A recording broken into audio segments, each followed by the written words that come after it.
জনদুর্ভোগ হবে, জনগণ কষ্ট পাবে, এই ধরনের কোনো কাজ আমরা বরদাস্ত করব না এবং সময়ের মধ্যে দ্রুততম সময়ের মধ্যে তাকে কাজটা শেষ করতে হবে। এখানে এটা একটা চলাচলের রাস্তা, হাজার হাজার মানুষ, লক্ষ লক্ষ মানুষ এই রাস্তা দিয়ে চলাচল করে।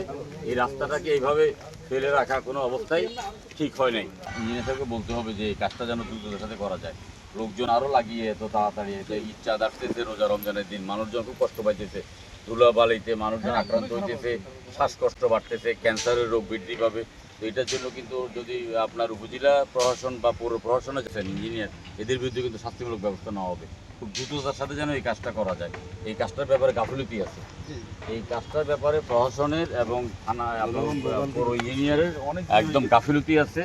এটা আমি আরও একবার এখানে লোক পাঠিয়েছি, আজকে সারেজমিনি দেখে গেলাম, কিন্তু এটা এইভাবে বরদাস্ত করা হবে না। জনদুর্ভোগ হবে, জনগণ কষ্ট পাবে, এই ধরনের কোনো কাজ আমরা বরদাস্ত করব না।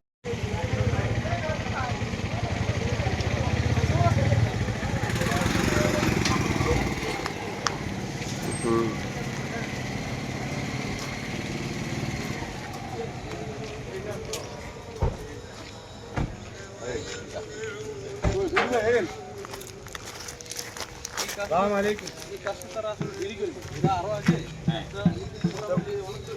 আসসালামু আলাইকুম। তারা 200 ফিট করে ঢালাই দেখ, এরপর 200 ফিট করো, কিন্তু তা না করে পুরাটা এইভাবে করে গেছে। এখন আবার নিচে ঢালাই দিতে কথা বলা যাবে।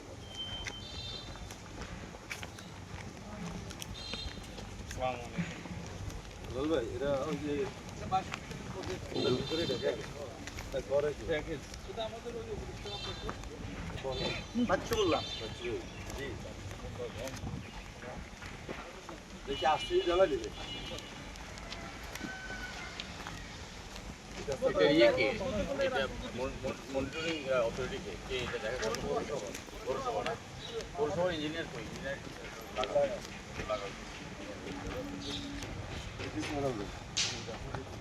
আর ওইদিকে যাই তো জি কাজ করতেছি কি এই কয়জনে, আর এখানে মনে হয় একটা বিভাগ করতেছে নাকি?